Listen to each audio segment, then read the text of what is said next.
Okay, in this video, we're going to look very quickly at do-does. So do-does, we know, is we have two ways of understanding the world. We can explain things with verb to be, which is stative. We describe the state of that thing, the finished result. Or we can look at verb to do. We can describe the process. As I mentioned in another video, I can either say, I teach English, that is the process, verb to do, or I am a teacher, that is the result. In writing fiction, verb to do is always better than verb to be. It explains more. We're able to see a story and not just kind of tell something that is and is static. Okay, so what we're going to look at today is just the difference between do-does and essentially for the verb in the present and for our pronouns. So, where's my other one here? Here. So, with our subject pronouns, for do-does, we're looking at I, you, we, and they. So we have four pronouns for do, and for does, we have three. He, she, and it. All right, so if we try to remember seven pronouns in total, if I try to remember they is do, we is do, she is does, probably I'll forget one and I'll make a mistake. So this is simple mathematics. We just use logic here. Instead of remembering seven, let me just remember three. And so how can I remember these three? Well, he, she, and it are singular. One boy, one girl, one object.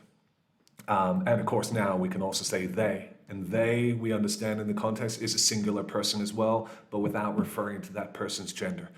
So the S in this case, we can say represents singular.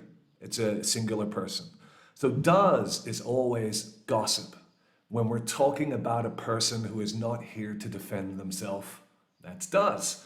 And so in this case, it's always singular. So if the pronoun is not he, she, it, then it has to be do logically.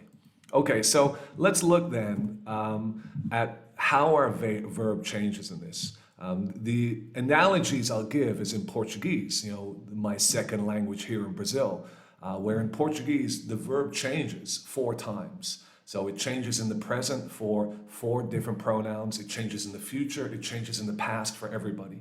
English is a really simplistic grammar structure, really simple. Although pronunciation in English is complicated and annoying because of how many different languages are involved in English, the grammar is the most basic of all grammar structures. It's really simplistic. So in the present, we can say, we'll look at, for example, asking a question. So let's say in this question, we want to confirm something we believe is true. So I might say, for example, do you like jazz? Shit, I know I don't want to say, not yet. Oh, let me change this to Portuguese for myself because I can't work my keyboard properly.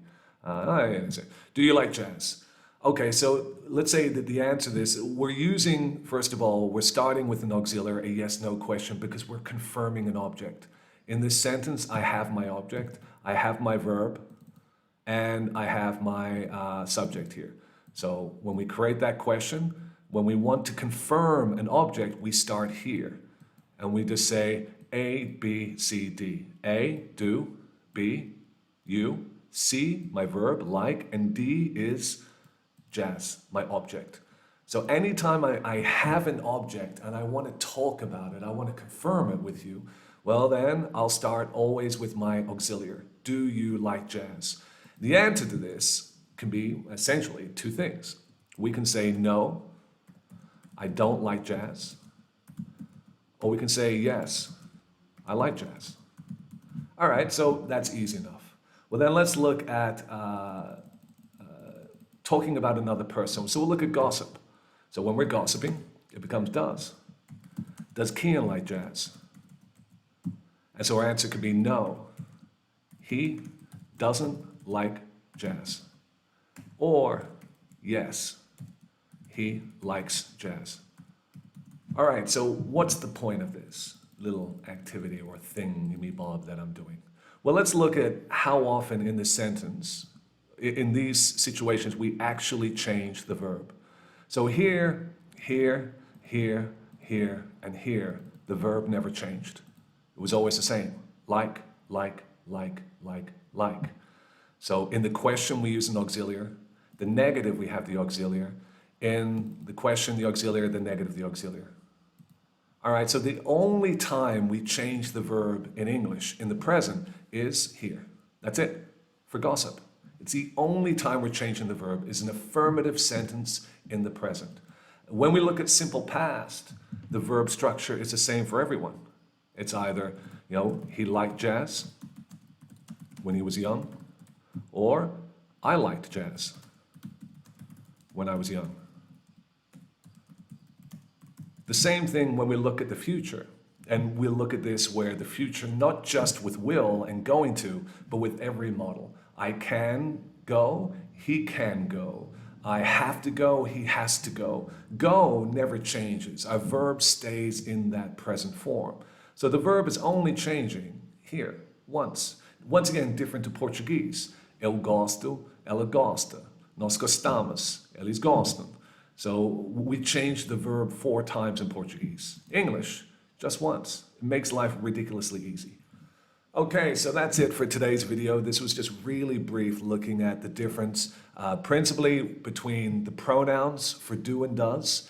What do I use with do? What do I use with does? Well, does, remember, it's always singular. That's why we have this S on the end. It's gossip. We're talking about one person. He, she, it, and they. And we use does a lot because, in general, most of my conversations, like I said, are I, he, and she.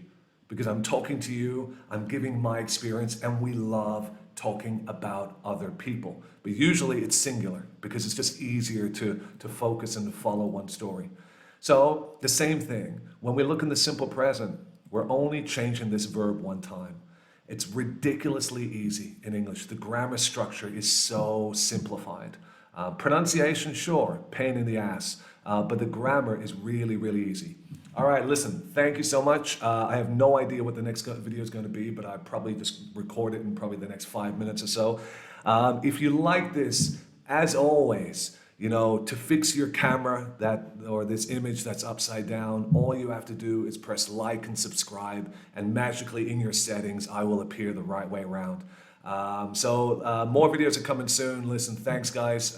Thanks for tuning in. I hope you get something out of this. I'm going to keep these videos coming just because it's what I do anyway, so fuck it. Yeah, listen, as always, love the people who love you. Everyone else is just a piece of shit. And I'll see you in the next video.